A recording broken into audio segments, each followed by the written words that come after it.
Good afternoon, students. In the last lecture, we discussed about centrifugation. So, just let us revise that centrifugation is basically ultracentrifugation, rather, is basically divided into two categories: preparative ultracentrifugation and analytical ultracentrifugation. We discussed regarding preparative ultracentrifugation, that is differential centrifugation and density gradient centrifugation. Again, density gradient centrifugation is divided into two categories depending upon whether separation depends upon molecular size or upon density. So on that basis, it is categorized into rate zonal centrifugation and isopycnic centrifugation. Isopycnic centrifugation, which is totally based upon the Bion density of the separating molecules. Now let us today discuss about analytical ultracentrifugation. Okay, the analytical ultracentrifuges that are used are similar to the preparative ultracentrifuges which we discussed in the last lecture, but they are somewhat different. Their structure is somewhat different. Okay, now this instrument works at a speed of 70,000 rpm. Okay, the instrument may work up to 70,000 rpm and generate a force of a gravitational force of 5 lakhs g. And so the motor, the rotor, all are placed in a heavy armor. Okay, the motor and the rotor are placed in a heavy armor and a chamber that is refrigerated and evacuated. Chamber is refrigerated and evacuated, and there is arrangement for optical system. Okay, the difference from the preparative ultracentrifuge is having different type of rotor, okay, and a specialized type of optical system is present to monitor the progress of the centrifugation. The rotor of the analytical ultracentrifuge is elliptical and it has two holes. Okay, it is elliptical and it has two holes, or we call it two cells. One is analytical cell and another is counterpoise cell.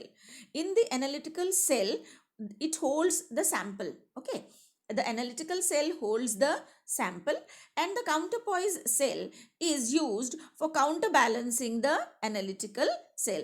The rotor hold these cells vertically, whether it is rotating or whether it is at rest. The main function of the counterpoise is to counterbalance the analytical cell.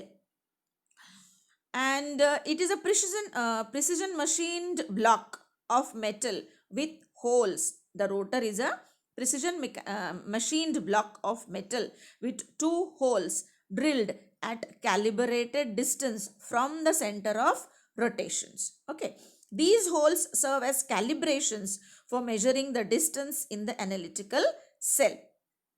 Right. The solid rotor, again I'm telling you, has a hole to hold the sample, which is suspended on a wire with a shaft of a high speed motor. So the angle of rotation depends on rotor, not on shaft. The different types of rotors are used. Now there is a thermistor, that is a temperature measuring device.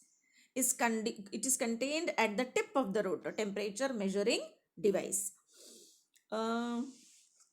The upper and lower phase windows. Okay, there are windows also. The upper and lower phase of the windows of the analytical cell are of optical quartz or synthetic sapphire. Okay, the upper and the lower window of the analytical cell, out of the two cells, the upper and lower window of the analytical cell are made up of optical quartz or synthetic sapphire. Okay, through this window the UV light or the light passes. Through this window light passes and reaches the sample, and then through another window the light comes out. The transmitted light comes out. The rotor chamber is also provided with upper condensing lens and lower collimating lens. The lower collimating lens collects the light, and upper condensing lens, it focuses the light on the measuring device. Okay, so rotor chamber, the analytical cell has upper and lower windows which are made up of optical quartz or synthetic sapphire. Rotor chamber is also provided with upper condensing lens and a lower collimating lens. These devices are for the photographic purpose, but designing has replaced it by electronic scanning system. So electronic scanning is also done. Now how this machine operates is that In UV light absorption system, a beam of suitable wavelength is passed through the solution of proteins or nucleic acid. Okay, you can see this diagram. Right. So here you can see this is a rotor. Okay, this is an analytical cell and this is a counterpoise cell. Right. The analytical cell has lower and upper window made up of quartz or synthetic sapphire. Right. And there is a source of lamp. This is upper window and lower window. Okay, there is a source of lamp, say like xenon lamp or UV lamp. Okay, and then there is a collimating lens, right, which focuses the light. The light passes through the analytical cell containing the sample, passes out through the condensing lower collimating lens, right, and then there is a imaging system for scanning, and then there is a photomultiplier tube, and finally you get a scanned or a graphical image of the sample depending upon what you are performing, right. So there are two types of optical systems that we use here, that is Schlieren and Rayleigh optical system. There are two optical systems which can be used, Schlieren system and Rayleigh system, right. Now, when UV light absorption system, a beam of suitable wavelength is passed through the solution which may contain protein or nucleic acid or solution under analysis contained in the analytical cell.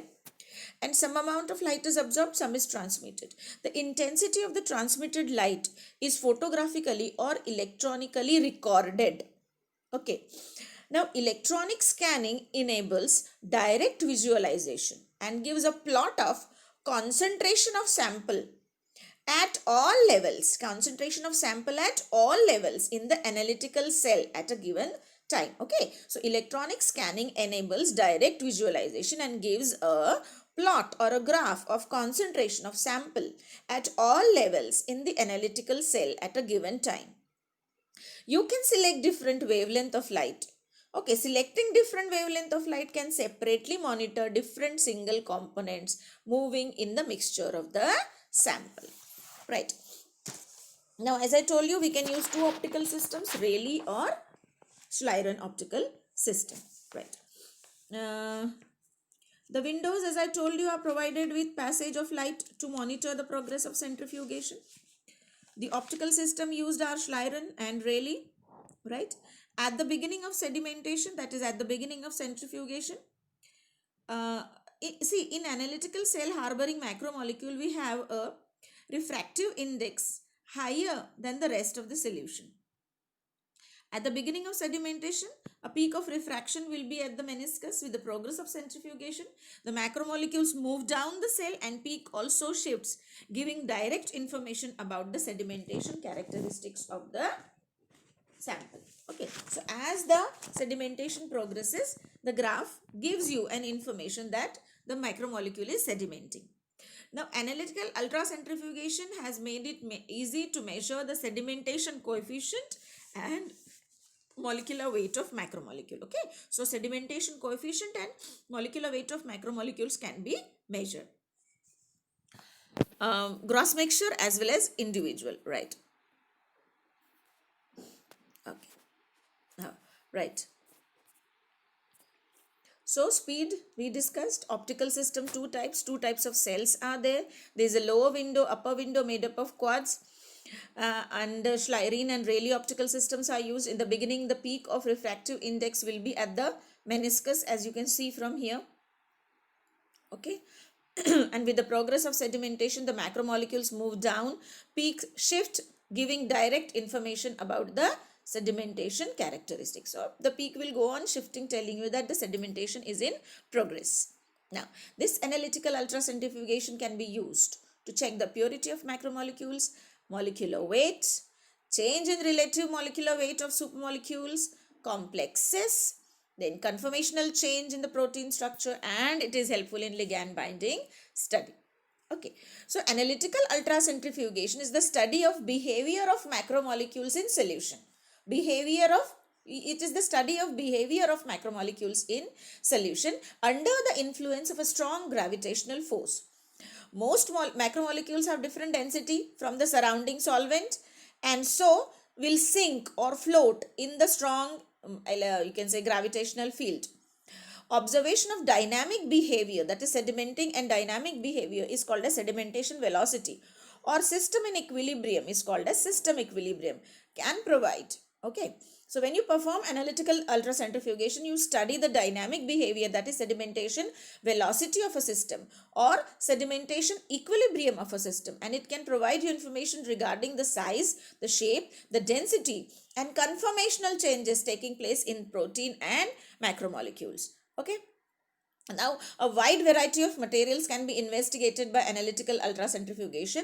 Size of the peptides to size of viruses, then inorganic particles, synthetic polymers, living cells, all can be analyzed by using a analytical ultracentrifugation, as you can see from this diagram, how it works. Again, a more elaborative look. You can see there's a motor, there's a heavy armored chamber containing elliptical rotor. One is, this one is counterpoise, this is analytical cell, this is source of light, lower window, upper window, and then cooling system, because it is rotating at a very high speed, so it has to be kept cooled. Then it passes, the light, transmitted light passes through the detector. This is how analytical ultracentrifugation works. And the two kinds of experiments are commonly performed. As I told you, you can find out sedimentation velocity and sedimentation equilibrium. So aim of sedimentation velocity experiment is to interpret the entire course of sedimentation. You can have a look at the sedimentation process, time course of sedimentation, and report the change, report the shape, the molar mass of the dissolved macromolecules, as well as their size distribution. Sedimentation equilibrium experiments are concerned with final steady state of the experiment, where sedimentation is balanced by diffusion opposing the concentration gradient, resulting in a time independent concentration profile. So analytical ultracentrifugation are commonly performed with these two instruments, sedimentation velocity and sedimentation equilibrium, depending upon what we want to study. What are the functions of an analytical ultracentrifuge? See, a very small size of sample is used, less than 1 ml. It is built in an optical system to analyze progress of the molecules during centrifugation. So we can use Schleiden or Rayleigh optical system. Relatively pure samples are required, and this method is precisely useful in determining sedimentation coefficient and molecular weight of molecules, macromolecules, right? Beckman model is one of the best model for analytical ultracentrifugation. What is the main use of sedimentation velocity experiment is to you examine whether protein sample is homogeneous in solution, or it is a mixture of monomeric, dimeric form, or it is a mixture, it is a sample containing aggregates of proteins. Okay, so the main aim of sedimentation velocity experiment is to examine whether protein sample is homogeneous or not. Okay, whether it contains only monomers or only dimers, or monomer, dimer, aggregate, all. It may be possible to tell whether its shape changes significantly, or if association with another component in the solution is taking place. So when you perform sedimentation velocity experiments using analytical ultracentrifuge machine, it is possible to tell whether protein is homogeneous or not, whether it is changing its shape, or whether it is associating with other components in the sample. Then sedimentation equilibrium experiments are useful in determining molecular weight of the molecules, or molecular weight of the molecules present in the sample, or subunit stoichiometry, whether the subunits are monomeric, dimeric, or trimeric in the solution. Okay, other techniques are also useful, like size exclusion, chromatography, electrophoresis. Actually, these techniques have greatly replaced analytical ultracentrifugation, but analytical ultracentrifugation is helpful in such experiments like determining molecular weight, sedimentation velocity, and all. Analytical ultracentrifugation has also been used to analyze nucleic acids on density gradients, like Meselson-Stahl experiment. Okay, it is also helpful in measuring like proteins, nucleic acids, size of viruses, size of a living cell. Okay, so this is how analytical ultracentrifugation helps you, right? So that is all about centrifugation. With this, we finish with the unit 3.